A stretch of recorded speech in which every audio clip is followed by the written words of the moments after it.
बिस्मिल्लाहिर्रहमानिर्रहीम। क्लास हमारा ये सिलेबस है इनऑर्गेनिक केमिस्ट्री का, और हमने इसमें जो नेक्स्ट चैप्टर स्टार्ट किया था वो था एसिड और बेस का।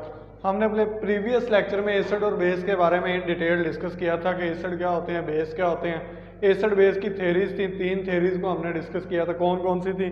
पहली थी लोरी ब्रॉन्स्टेड थेरी, उसके बाद आर्हीनियस थेरी, और उसके बाद थी लीवस थेरी। ठीक है जी। उन तीनों थेरीज की हमने लिमिटेशन देखी और उनके हिसाब से कौन सी स्पीशीज ऐसी होती हैं जो एसिड के तौर पे बिहेव करती हैं और कौन सी स्पीशीज ऐसी होती हैं जो बेस के तौर पे बिहेव करती हैं। ये सारा कुछ हमने डिस्कस किया था। तो आज का जो हमारा टॉपिक है वो है हार्ड एंड सॉफ्ट एसिड और बेस। इसको आमतौर पे अगर हम इसका एब्रीविएशन लें तो इसको हसाब थेरी भी कहते हैं। तो ये लीवस एसिड या जो लीवस थेरी है ना, लीवस एसिड या लीवस बेस क्या होते हैं, उनको फर्दर ज़रा कैटेगराइज किया गया है। तो इस थेरी को अगर हम देखें तो इसका जो बेसिक प्रिंसिपल होता है वो ये है कि is a qualitative concept introduced by Ralph Pearson, ये साइंटिस्ट का नाम है, to explain the stability of metal complexes and the mechanism of their reactions. यानी जो मेटल्स कम्प्लेक्स बनते हैं ना, मेटल में क्या होता है कि मेटल पार्ट होता है और एक उसके साथ लिगेंड होता है। तो कौन सी मेटल के साथ कौन सा लिगेंड मोर स्टेबल प्रोडक्ट देगा, मोर फेवरेबल प्रोडक्ट देगा, इस चीज़ के बारे में जो कॉन्सेप्ट हमें मिला था वो हसाब थेरी से मिला था। ठीक है जी। इसको however it was also possible to quantify this concept based on Klopman FMO analysis. FMO analysis का मतलब होता है frontier molecular orbital analysis between HOMO and LUMO. HOMO और लूमो बेसिकली क्या होते हैं, जब बॉन्डिंग होती है तो ऑर्बिटल पार्टिसिपेट करते हैं। होमो होता है हाईएस्ट ऑक्युपाइड मॉलिक्यूलर ऑर्बिटल और ल्यूमो होती है लोएस्ट अनऑक्युपाइड मॉलिक्यूलर ऑर्बिटल। इनका जो कॉन्सेप्ट है इसको भी कोरिलेट किया गया इस थ्योरी में। तो ये थ्योरी जो बेसिकली हमें इंफॉर्मेशन देती है वो ये है कि according to HSAB principle the Lewis acid and bases can be further divided into hard and soft और बॉर्डर लाइन टाइप्स। यानी जो लीवस एसिड और बेस होते हैं ना, उसकी फर्दर टाइप्स हैं, उनको फर्दर कैटेगराइज किया गया है। उनकी जो कैटेगरीज है वो क्या है, कुछ ऐसे होते हैं जो हार्ड एसिड होते हैं या हार्ड बेस होते हैं, और कुछ स्पीशीज ऐसी होती हैं जो सॉफ्ट एसिड होती हैं या सॉफ्ट बेस होते हैं, और कुछ कंपाउंड ऐसे होते हैं जो बॉर्डर लाइन एसिड होते हैं और बॉर्डर लाइन बेस होते हैं। तो अगर हम डेफिनेशन देखें, हार्ड लीवस एसिड क्या होते हैं, आर करेक्टराइज्ड बाय, ये इनकी कुछ करेक्टरिस्टिक हैं कि कौन कौन सी स्पीशीज ऐसी हैं जो हार्ड लीवस एसिड है। तो उनमें ये क्वालिटी होनी चाहिए। पहली क्वालिटी ये है कि हैव स्मॉल आयनिक रेडियाई, यानी इनका आयनिक रेडियाई स्मॉल होना चाहिए, हाई पॉजिटिव चार्ज होना चाहिए, इनका स्ट्रॉन्गली सॉल्वेटेड होने चाहिए, और इनका जो वैलेंस शेल है उसमें इम्पटी ऑर्बिटल होनी चाहिए, और वो इम्पटी ऑर्बिटल इस तरह होने चाहिए कि वो हाई एनर्जी लूमो हो, यानी लोएस्ट अनऑक्युपाइड मॉलिक्यूलर ऑर्बिटल क्या हो, हाईएस्ट एनर्जी पे हो इसका। ठीक है जी। उसके बाद जो सॉफ्ट लीवस एसिड हैं उनकी क्वालिटी ये है कि उनका लार्ज आयनिक रेडियाई होना चाहिए। ये आपने याद करनी है, हार्ड लीवस एसिड की करेक्टरिस्टिक और सॉफ्ट लीवस एसिड की करेक्टरिस्टिक। उसमें क्या होना चाहिए, लार्ज पॉजिटिव चार्ज होना चाहिए, लार्ज आयनिक रेडियाई होना चाहिए, और कंप्लीटली फिल्ड एटॉमिक ऑर्बिटल होना चाहिए, और उनका जो लूमो होना चाहिए उसकी एनर्जी लो होनी चाहिए। जबकि हार्ड लीवस एसिड में क्या थी, वो एनर्जी हाई होनी चाहिए, सॉफ्ट लीवस एसिड में ये एनर्जी लो होनी चाहिए। ये क्या इनका छोटा सा डिफरेंस है। अच्छा जी। उसके बाद हार्ड लीवस बेस क्या होते हैं, ये भी स्मॉल आयनिक रेडियाई होता है इनका, स्ट्रॉन्गली सॉल्वेटेड होते हैं, हाईली इलेक्ट्रोनेगेटिव होते हैं, क्योंकि ये बेस हैं तो ये क्या होंगे, हाईली इलेक्ट्रोनेगेटिव, जबकि जो एसिड थे वो थे क्या, हाईली इलेक्ट्रो पॉजिटिव थे। उसके बाद वीकली पोलराइजेबल, पोलराइजेबिलिटी होती है कि यानी पोलर, यानी जब आप इसके गिर्द कोई कंपाउंड रखा जाता है तो वो उसकी पोलैरिटी के ऊपर क्या ये अफेक्ट करता है। ठीक है। एंड विद हाई एनर्जी होमो, यानी जो एसिड होते हैं उनका लोमो होता है, जो बेस होते हैं उनका होमो होता है, और इनका हाई एनर्जी पे होमो होना चाहिए, यानी highest occupied molecular orbital high energy पे होना चाहिए। और जो सॉफ्ट लीवस बेस होते हैं उनका लार्ज आयनिक रेडियाई होता है, इंटरमीडिएट इलेक्ट्रोनेगेटिविटी। ये चीज़ें सारी हमने पीरियोडिक टेबल का जो पहला चैप्टर पढ़ा है उसमें देखी है कि आयनिक रेडियस क्या होता है, इलेक्ट्रोनेगेटिविटी क्या होती है। ठीक है। हाई पोलराइजेबल होते हैं और ये लो एनर्जी होमो होते हैं। ठीक है जी। बॉर्डर लाइन एसिड और बेस उनमें इंटरमीडिएट प्रॉपर्टी होती है, यानी वो इन बिटवीन होते हैं इन दोनों के। ठीक है जी। इन शॉर्ट हार्ड एसिड और बेस क्या होते हैं, स्मॉल होते हैं और नॉन पोलराइजेबल होते हैं। यानी जो हार्ड स्पीशीज है ना, हार्ड एसिड हो या बेस हो, उसकी क्वालिटी क्या है कि वो स्मॉल होता है रेडियाई में और वो नॉन पोलराइजेबल होता है, यानी वो पोलराइजेबिलिटी क्रिएट नहीं कर सकता।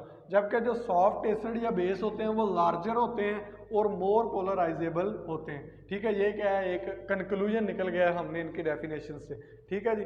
उसके बाद हिसाब प्रिंसिपल के अकॉर्डिंग इसका कॉन्सेप्ट ये है कि जो हार्ड एसिड होते हैं ना, वो प्रेफर करते हैं बाइंडिंग करने को हार्ड बेस के साथ और वो आयनिक कम्प्लेक्स देते हैं। कैसे बाइंडिंग कैसे होती है, हार्ड एसिड हार्ड बेस के साथ बाइंडिंग बनाएगा और जो कॉम्प्लेक्स बनेगा वो कैसा होगा, आयनिक होगा। जबकि सॉफ्ट एसिड प्रेफर करेगा बॉन्डिंग को सॉफ्ट बेस के साथ और जो वो कॉम्प्लेक्स बनाएगा वो कैसा होगा, कोवलेंट होगा। आयनिक कम्प्लेक्स क्या होता है, स्ट्रॉन्ग होता है। कोवलेंट कम्प्लेक्स क्या होता है, वीक। ये स्ट्रॉन्ग होगा, ये वाला वीक होगा। It is sometime refer to as hard soft interaction principle. ठीक है, इसको HISP भी कहते हैं, यानी हार्ड एसिड सॉफ्ट बेस से hard base, sorry soft acid soft base से बॉन्डिंग बनाएगा। ये क्या है, इनका बॉन्डिंग का प्रिंसिपल है। ये आपको दिखाया गया नजर आ रहा होगा कि हार्ड एसिड प्रेफर करता है हार्ड बेस को, सॉफ्ट एसिड प्रेफर करता है सॉफ्ट बेस को। ये एक दूसरे के साथ इसके अलावा बॉन्डिंग वो नहीं बना सकते। ठीक है जी। The large electronegativity difference between hard acid and hard base give rise to strong ionic interaction. यानी जब हार्ड चीज़ें, हार्ड एसिड या हार्ड बेस आपस में रिएक्ट करता है ना, तो जो बॉन्डिंग बनती है वो आयनिक बनती है। उसकी वजह यह है कि इनकी इलेक्ट्रोनेगेटिविटी में डिफरेंस बहुत ज़्यादा होता है। हमने पहले इनकी कैरेक्टरिस्टिक में देखा है, जब इलेक्ट्रोनेगेटिविटी का डिफरेंस ज़्यादा होगा तो बॉन्ड स्ट्रॉन्ग होगा और स्ट्रॉन्ग बॉन्डिंग आयनिक बॉन्डिंग होती है। जबकि सॉफ्ट एसिड और सॉफ्ट बेस में तकरीबन इलेक्ट्रोनेगेटिविटी सेम होती है और इसलिए वो क्या होती है, लेस आयनिक इंटरेक्शन होती हैं। तो इसी वजह से वो क्या होते हैं, कोवलेंट होते हैं, आयनिक नहीं होती। The interaction between hard and soft bases are soft acid hard base are mostly polar covalent and tend to be more reactive or less stable। यानी जो हार्ड बेस होते हैं ना, वो ज़्यादा मोस्टली पोलर कोवलेंट होते हैं और वो रिएक्टिव ज़्यादा होते हैं, लेस स्टेबल होते हैं। जबकि जो polar covalent compound readily form either more ionic और more covalent compound if they are allowed to react. ये उनके रिएक्शन के बारे में बताया गया। अच्छा, उसके बाद फ्रंटियर मॉलिक्यूलर ऑर्बिटल एनालिसिस अगर हम देखें तो according to FMO analysis the interaction between acid and base are controlled by relative energy of participating frontier molecular orbital. कि यानी कौन कौन से मॉलिक्यूलर ऑर्बिटल ऐसे हैं जो बॉन्डिंग में हिस्सा लेते हैं। दो होते हैं ऑर्बिटल जो बॉन्डिंग में हिस्सा लेते हैं, एक होमो होता है, एक लूमो होता है। होमो क्या है, हाईएस्ट ऑक्युपाइड मॉलिक्यूलर ऑर्बिटल है। लूमो क्या है, lowest unoccupied molecular orbital. Greater the energy gap between HOMO and LUMO harder is the species. अगर कोई इस तरह का कंपाउंड बना है, कम्प्लेक्स इस तरह से बना है कि उनके जो FMO है यानी फ्रंटियर मॉलिक्यूलर ऑर्बिटल हैं, उनमें होमो और लूमो का जो एनर्जी गैप है वो बहुत ज़्यादा है, तो इसका मतलब जो स्पीशीज बनी है वो हार्डर है, यानी वो हार्ड एसिड और हार्ड बेस से मिलकर बनी है। ठीक है जी। अगर quantitatively the absolute hardness of a species is determined by following equation. अगर हमने हार्डनेस फाइंड करनी हो किसी स्पीशीज की तो वो फार्मूला ये है हार्डनेस का, N is equal to ionization energy minus electron affinity divided by 2। अगर हम इन अदर वर्ड इसको लिखें थोड़ा सा सिंपल करके बॉन्डिंग की कंसेप्ट में, तो energy of LUMO minus energy of homo divided by 2, तो जो N की वैल्यू आएगी वो क्या आएगी, हार्डनेस होगी। क्या होगी वो, हार्डनेस। अगर ये वैल्यू ज़्यादा होगी तो इसका मतलब कंपाउंड क्या है, हार्डनेस है, इसमें हार्ड एसिड और हार्ड बेस से मिलके बना। अगर इसकी वैल्यू कम होगी तो इसका मतलब ये सॉफ्ट एसिड और सॉफ्ट बेस से मिलके बना है। ठीक है जी। उसके बाद ये कुछ करैक्टरिस्टिक हैं, ये मैंने आपको बता दी हैं एक टेबल की फॉर्म में, आपने इनको रीड आउट कर लेना है। हार्ड एसिड, फिर वही चीज़ें दोबारा बार बार रिवाइज हो रही हैं कि इनमें atomic centre of small radii होता है, हाई पॉजिटिव चार्ज होता है, इम्पटी ऑर्बिटल होते हैं, लो इलेक्ट्रोनेगेटिविटी होती है, likely to be strongly solvated होते हैं और इनमें हाई एनर्जी लूमो होता है। ठीक है जी। उसके बाद एग्जाम्पल दी गई हैं ये कुछ हार्ड एसिड की। इसमें आप देखते हैं ज़रा, हम पीरियोडिक टेबल अप्लाई करते हैं इसमें पहली चीज़ क्या है, स्मॉल आयनिक रेडियाई। तो देखो ये hydrogen, lithium, sodium, potassium, beryllium, magnesium, calcium, strontium, ठीक है, ये सारे कंपाउंड क्यों, क्योंकि इनका एटॉमिक रेडियस कम है, ये लेफ्ट साइड पे आते हैं पीरियोडिक टेबल के, तो ये दिए गए हैं, ठीक है। उसके अलावा ये सारे कंपाउंड दिए गए हैं। उसके बाद ये BF3, BCl3, AlMe3, ये सारे कुछ एसिड दिए गए हैं। और ये एग्जांपल किसकी हैं, ये हार्ड एसिड्स की एग्जांपल हैं। उसके बाद सॉफ्ट एसिड हैं, ये उनकी वही डेफिनेशन है आपको पहले बताई हुई हैं, ठीक है, उसकी एग्जांपल दी गई है। Copper Ag positive, Au positive, Hg positive, Tl positive, Hg2 positive, ये सारी इसकी metal ions in zero oxidation state जो होती है ना, वो आमतौर पर बिहेव करती हैं सॉफ्ट एसिड के तौर पर। BH3 इसकी एग्जांपल है। उसके अलावा बॉर्डर लाइन जो एसिड होते हैं वो Fe2 पॉजिटिव है, CO2 पॉजिटिव, Ni2 पॉजिटिव, ठीक है। उसके बाद SO2, NO positive, Pb2 positive, Zn2 positive, ये आपको चीज़ें याद करनी पड़ेंगी, ठीक है, ये बॉर्डर लाइन एसिड है। उसके बाद हार्ड बेस क्या होते हैं, ये इसकी डेफिनेशंस वगैरह लिखी गई हैं, आपको पहले भी बता दी हैं। इसकी अगर हम एग्जांपल देखें तो वाटर है, OH नेगेटिव है, फ्लोराइड आइन, क्लोराइड आइन, CH3CO2 नेगेटिव, उसके अलावा NH3 अमोनिया, N2H4, ये सारे क्या हैं, हार्ड बेसेज हैं, उसकी एग्जांपल दी गई है। उसके बाद सॉफ्ट बेसेस क्या होते हैं, लार्ज एटॉमिक साइज होता है इनका, इलेक्ट्रोनेगेटिविटी इंटरमीडिएट होती है, हाई पोलराइजेबिलिटी होती है, इजीली अंडरगो ऑक्सीडेशन है, लो एनर्जी होमो होता है बट लार्ज मैग्नीट्यूड इसकी होमो कोफिशिएंट की होती है। इसकी एग्जांपल दी गई है साइनाइड आइन, आयोडाइड आइन, सल्फाइड आइन, RSHR, SCN negative, C2H4, CO, RNC, ये सारे कंपाउंड इनकी एग्जांपल दी गई है। बॉर्डर लाइन बेसिस में एनिलीन आ जाता है, पिरिडीन आ जाता है, ब्रोमाइड आइन आ जाता है और सोडियम का मॉलिक्यूल आ जाता है। अब अगला हमारा टॉपिक है एप्लीकेशन क्या है, कि ये जो हिसाब प्रिंसिपल है इसका एप्लीकेशन क्या है। पहला एप्लीकेशन ये है कि ये हाइड्रोजन बॉन्डिंग को जस्टिफाई करता है। कैसे जस्टिफाई करता है कि the strong hydrogen bond is possible in case of water, ammonia and hydrogen fluoride since the donor atom, अब इनमें डोनर एटम कौन कौन से हैं, fluorine, oxygen, nitrogen, are hard Lewis base. ये क्या है, हार्ड लीवस बेस हैं। एग्जाम्पल जो मैंने करवाई है उनमें भी आप चेक कर सकते हैं कि फ्लोरीन, ऑक्सीजन, नाइट्रोजन क्या है, हार्ड लीवस बेस हैं। और इनका जो इंटरेक्शन होता है वो होना किसके चाहिए, वो हार्ड एसिड के साथ होना चाहिए। तो वही बात है, हाइड्रोजन क्या है, हार्ड एसिड है, तो इसलिए ये हाइड्रोजन के साथ मिलके हाइड्रोजन बॉन्डिंग करती हैं और हाइड्रोजन बॉन्डिंग वेरी स्ट्रॉन्ग होती है, ठीक है। ये क्यों अब स्ट्रॉन्ग हुई है, उसकी वजह ये है कि ये हार्ड बेस हैं, तो हार्ड एसिड के साथ ये रिएक्ट करके स्ट्रॉन्गली बॉन्ड बनाते हैं। इस चीज़ को जस्टिफाई किया किसने, हार्ड हिसाब प्रिंसिपल ने, hard soft acid base principle ने। उसके बाद अगला था जी linkage of ambidentate ligand to metal atom, यानी कोई मेटल है हमारे पास, वो किसके साथ बॉन्ड बनाएगी, ये भी हमें किसने बताया, हिसाब थ्योरी ने। कैसे, it is the one of important application of HSAB principle, the SCN negative ligand is a ambidentate ligand and can be S bond to metal and referred to as thiocyanate and can be N bond to metal and can be referred to as isothiocyanate। यानी ये ambidentate का मतलब है ये दो atoms के साथ bond बना सकता है। मतलब फॉर एग्जांपल ये सल्फर के थ्रू भी बॉन्ड बना सकता है किसी मेटल के साथ, या ये नाइट्रोजन के थ्रू भी बॉन्ड बना सकता है किसी मेटल के साथ।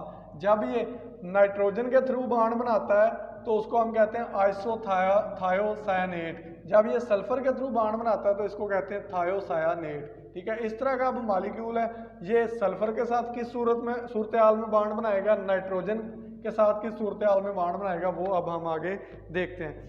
The choice among S bond और N bond is decided by soft or hard acid base behavior। यानी ये जो चॉइस है ना कि वो सल्फर के थ्रू बॉन्डिंग बनाएगा या नाइट्रोजन के थ्रू बॉन्डिंग बनाएगा, ये वाली चीज़ हमें हिसाब प्रिंसिपल बताएगा। अब इसमें देखते हैं कि जो सल्फर है वो कंपैरेटिवली सॉफ्ट बेस है as compare to nitrogen, hence soft metal are sulphur bond, मतलब ऐसी मेटल जो सॉफ्ट होती हैं तो वो सल्फर के साथ बॉन्ड बनाएगी, सल्फर के थ्रू इस कंपाउंड के साथ। क्यों, क्योंकि सल्फर भी क्या है, सॉफ्ट बेस है। जबकि हार्ड मेटल जो होती हैं वो नाइट्रोजन के थ्रू इस कंपाउंड के साथ इस कम्प्लेक्स बनाएंगे। क्यों, क्योंकि नाइट्रोजन क्या है, हार्ड है, ठीक है जी। इधर आपको दिखाया गया होगा कि ये जब सल्फर के साथ बॉन्ड बनाती हैं तो कौन सी मेटल यूज होती है, Pt2 पॉजिटिव, ठीक है। ये बॉन्डेड जब सॉफ्ट एसिड है, क्योंकि ये क्या है, सॉफ्ट एसिड है, तो सल्फर क्या है, सॉफ्ट बेस है, तो इसलिए ये वाली अगर प्लाटिनम मेटल होगी तो ये इस तरह से बॉन्डिंग बनाएगा कि सल्फर के साथ अटैच होगा। अगर क्रोमियम की आपके पास मेटल होगी, क्रोमियम क्या है, हार्ड एसिड है, तो वो हार्ड बेस के साथ रिएक्शन करेगा, तो इसलिए नाइट्रोजन इसमें हार्ड बेस है तो ये नाइट्रोजन के साथ मिलकर रिएक्शन बना देगा।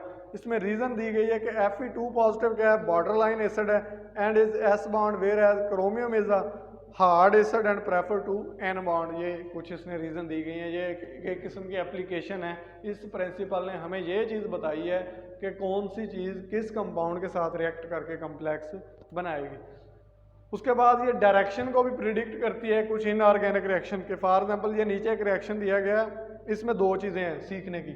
एक ये है कि एस्टाटीन क्या है, AS3 positive is softer then P3 positive, यानी फास्फोरस से ये सॉफ्टर है, जबकि आयोडीन क्या है, सॉफ्टर है देन फ्लोरीन। तो सॉफ्ट के साथ और हार्ड के साथ रिएक्शन करते हैं। तो ASI, अब इसमें ये सॉफ्ट है, ये फ्लोरीन हार्ड है, तो ये इतने स्टेबल नहीं है। इसमें क्या है, ये भी सॉफ्ट है, ये भी सॉफ्ट है, तो ये दोनों क्या हैं, स्टेबल हैं। तो इसलिए ये जो रिएक्शन होगा ये फॉरवर्ड डायरेक्शन में जाएगा। क्यों? क्योंकि इसमें सॉफ्ट हार्ड का कम्प्लेक्स है, इसमें कैसा है, सॉफ्ट का कम्प्लेक्स है हार्ड का। तो ये वाला जो प्रोडक्ट है ये मोर स्टेबल है, मोर फेवरेबल है, that is why the reaction goes to forward direction. ठीक है, ये हमें क्या है, एक एप्लीकेशन है, साहब प्रिंसिपल ने दी। उसके बाद दूसरी एग्जांपल है, इसमें अब क्या है कि मैग्नीशियम क्या है, हार्डर एसिड है देन बेरिलियम। ठीक है, ऑक्सीजन क्या है, हार्डर बेस है देन सल्फाइड O-2। ठीक है, अब इसमें क्या होगा, हार्डर के साथ होगा, तो ये हार्डर के साथ कम्प्लेक्स बनाया हुआ है। ये सॉफ्टर ने सॉफ्टर के साथ कम्प्लेक्स बनाया हुआ है। इसका मतलब है ये वाला जो रिएक्टेंट है ये स्टेबल नहीं है, प्रोडक्ट क्या है, मोर स्टेबल है। तो रिएक्शन हमेशा किस सिमत में जाएगा, किस डायरेक्शन में, फॉरवर्ड डायरेक्शन में जाएगा। ये चीज़, ये एप्लीकेशन हमें किसने बताई, हमें हसाब प्रिंसिपल ने ये चीज़ बताई। उसके बाद इसकी नेक्स्ट एक एप्लीकेशन है सॉल्युबिलिटी इन वाटर, कि वाटर में कंपाउंड की सॉल्युबिलिटी कैसे देखते हैं।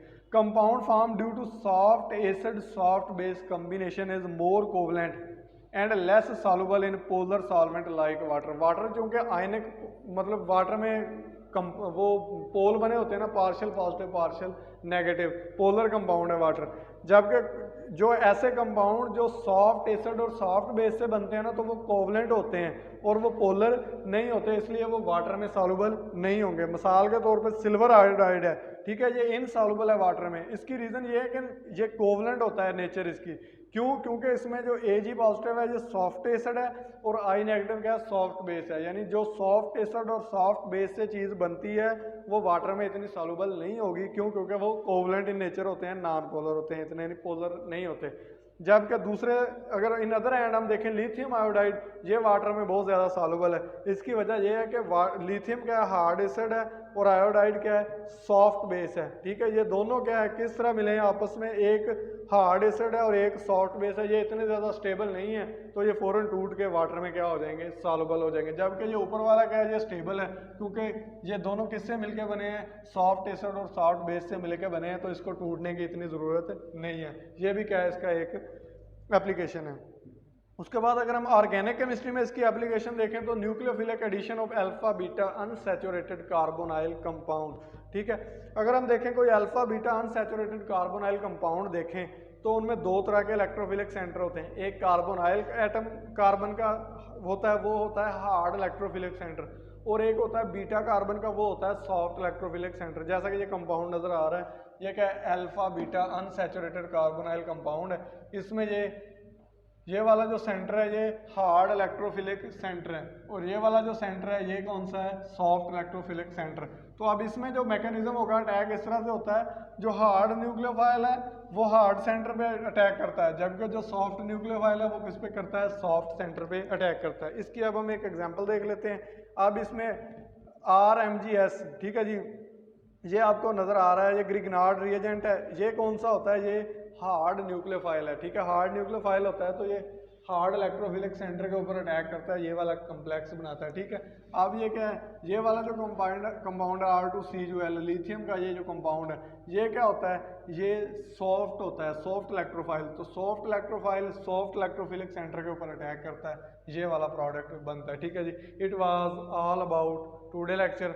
आज के लेक्चर में हमने चीज़ डिस्कस की है, वो क्या थी, हसाब प्रिंसिपल, यानी hard soft acid base principle है क्या, उसकी हमने एग्जाम्पल देखी, डेफिनेशन देखी, इन डिटेल उसके बारे में डिस्कस किया और उसके अलावा उसकी जो जो एप्लीकेशन थी हमने कोशिश की है उनको कवर करने के लिए। नेक्स्ट जो हमारा लेक्चर होगा हम यहाँ से आगे मूव करेंगे। तब तक के लिए अल्लाह हाफिज़, थैंक यू सो मच।